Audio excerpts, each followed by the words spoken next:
Avez-vous déjà réfléchi à la façon dont la société perçoit la solitude? Les personnes qui préfèrent être seules sont parfois considérées comme des marginaux qui ne se conforment pas aux normes sociales. C'est intéressant, car la solitude est stigmatisée comme quelque chose de pas mauvais, quelque chose qu'il faut éviter, plutôt que d'être considérée comme une option valable. Cependant, la solitude est-elle réellement un signe d'inadaptation? Ou s'agit-il d'une réaction normale, voire saine, aux événements de la vie? Et si la solitude était quelque chose que l'on pouvait comprendre plutôt que quelque chose que l'on devait éviter? Je suis curieux de savoir pourquoi la société accorde tant d'importance au fait d'être avec les autres et d'appartenir à un groupe. Après tout, passer du temps avec d'autres personnes ne contribue-t-il pas de manière significative à notre bonheur et à notre plaisir? Nous pouvons néanmoins constater que les interactions sociales sont souvent source de désagréments et de souffrance. Ne serait-il pas normal qu'une personne préfère l'isolement à la compagnie si ces interactions avec d'autres personnes sont devenues traumatisantes ou désagréables au fil du temps? Et que se passe-t-il si nous cherchons à passer du temps seuls pour récupérer ou rétablir un lien avec nous-mêmes plutôt que pour nous évader? Le fait de passer autant de temps avec d'autres personnes nous fait-il vraiment perdre quelque chose d'important? Sommes-nous seulement en train de nous retirer du monde extérieur? Ou devenons-nous vraiment plus proches de nous-mêmes lorsque nous choisissons la solitude? Cette vidéo examine le concept d'isolement et son importance dans notre vie. Peut-être devrions-nous le rechercher plus souvent, plutôt que de le redouter, afin de saisir pleinement ce qu'il a à nous apporter. Imaginez que vous vous réveillez seul, sans aucune attente ni précipitation. En sautant de votre lit, vous vous dirigez vers la cuisine et ouvrez le réfrigérateur. Vous n'avez pas besoin de négocier avec qui que ce soit pour obtenir quoi que ce soit. Chaque objet, chaque couleur, chaque élément de votre maison est disposé comme vous le souhaitez. Vous n'avez pas à faire de compromis dans ce domaine. Vous êtes libre de faire ce que vous voulez, quand vous le voulez, et sans influence extérieure dans vos quartiers. Et c'est ça la liberté, n'est-ce pas? Sans que les distractions et les exigences du monde extérieur, cette indépendance n'est-elle pas l'occasion d'apprendre à mieux se connaître? Parlez-moi maintenant des effets de la solitude sur votre vie. Avez-vous déjà connu cette harmonie entre la socialisation et les moments de réflexion?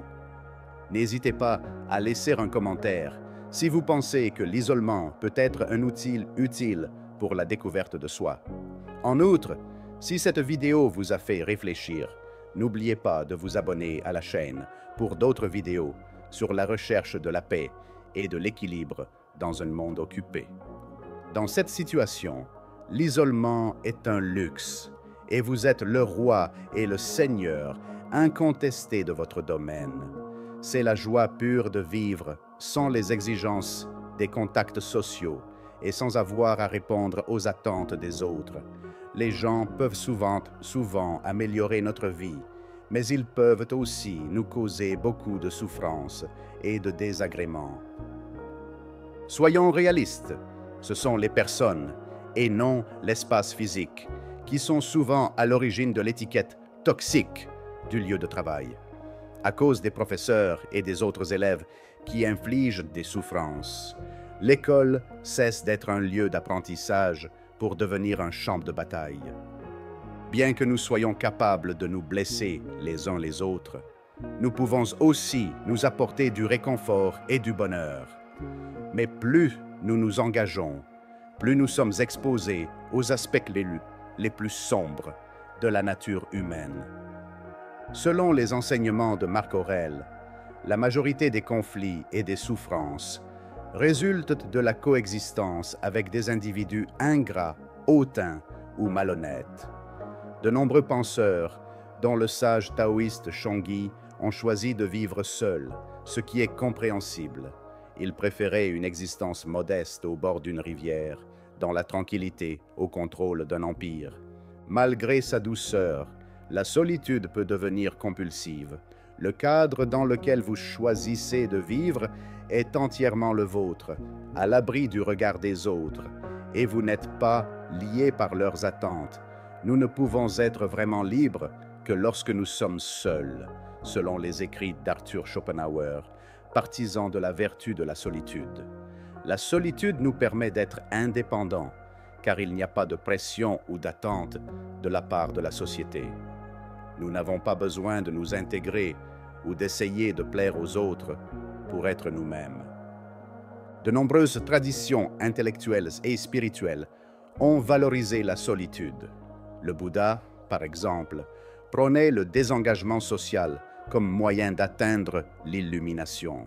D'autres, comme Henry David Thoreau et Jean-Jacques Rousseau, ont également vu les avantages de la solitude, loin de la souffrance humaine, en profitant de la simplicité et de la tranquillité du monde naturel. Le secret de la découverte de soi est la solitude, pas un fardeau. Un rhinocéros solitaire est utilisé dans le livre bouddhiste connu sous le nom de Rhinoceros Sutta pour souligner l'importance de se retirer du monde extérieur et de pratiquer l'introspection. Le rhinocéros, puissante et résistante, nous sert de métaphore, nous encourageant à renoncer aux plaisirs du monde et aux attentes de la société dans la poursuite d'un voyage plus profond et plus significatif. Ici, la solitude est considérée comme un type de détachement qui nous libère des influences extérieures et nous permet d'atteindre la tranquillité et la clarté intérieure.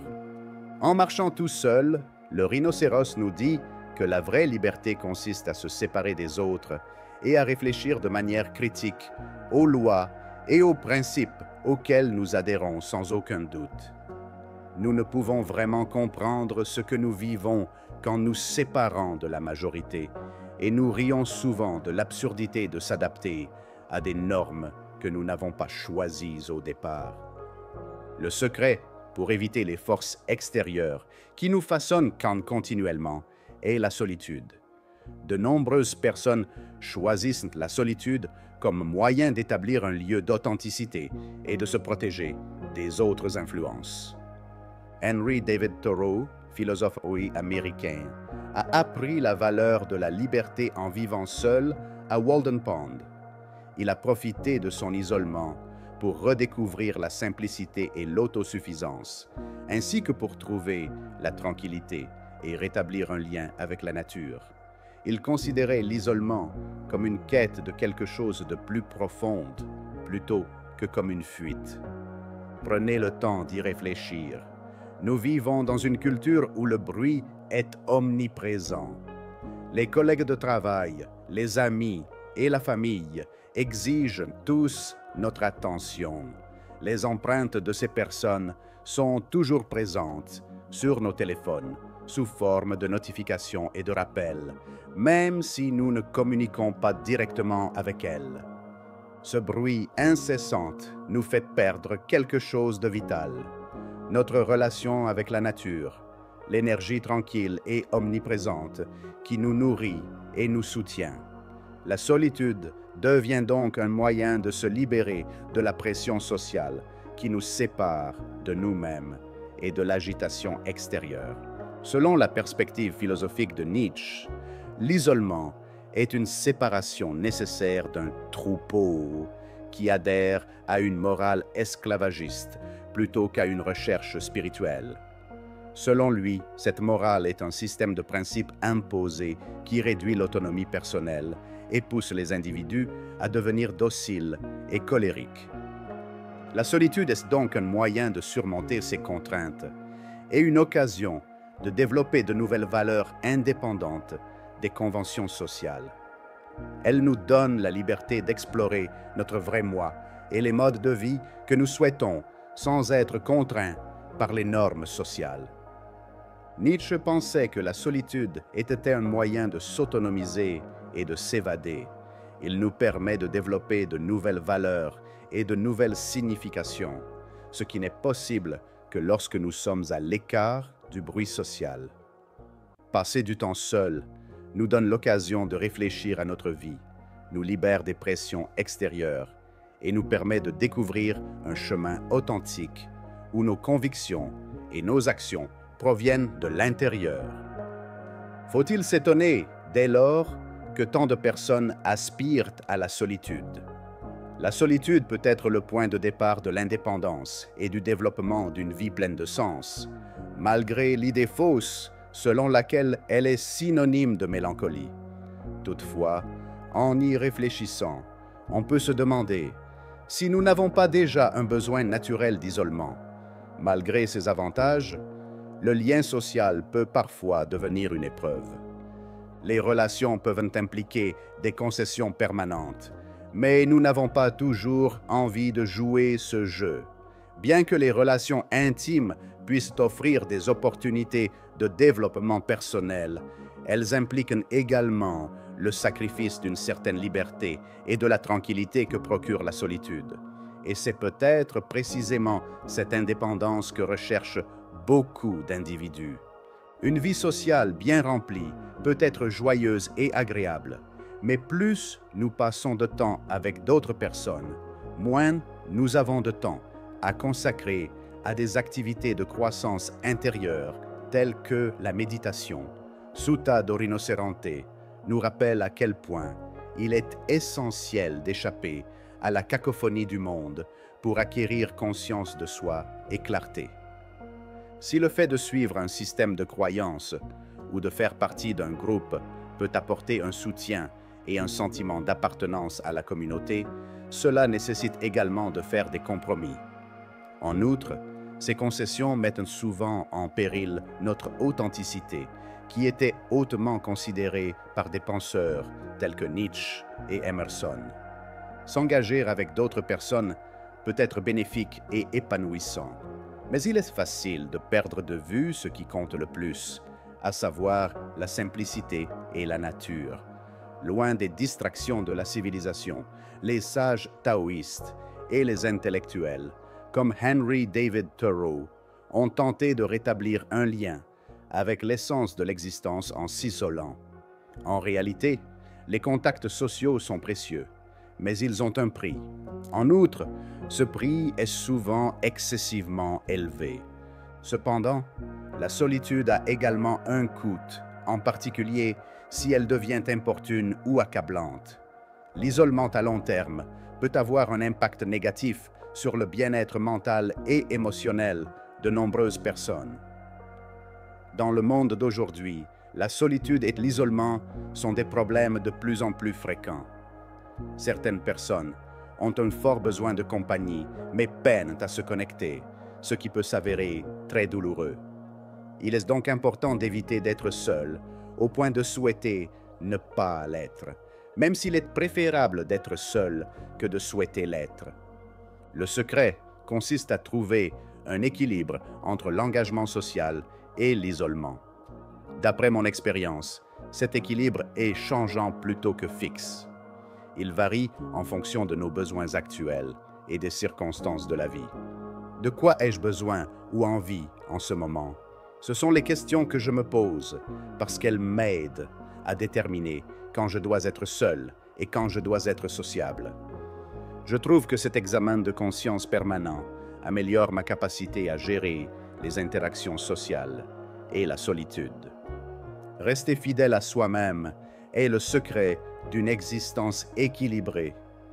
Ma relation avec la solitude et les autres se renforce au fur et à mesure que je maintienne mon lien avec mon cœur.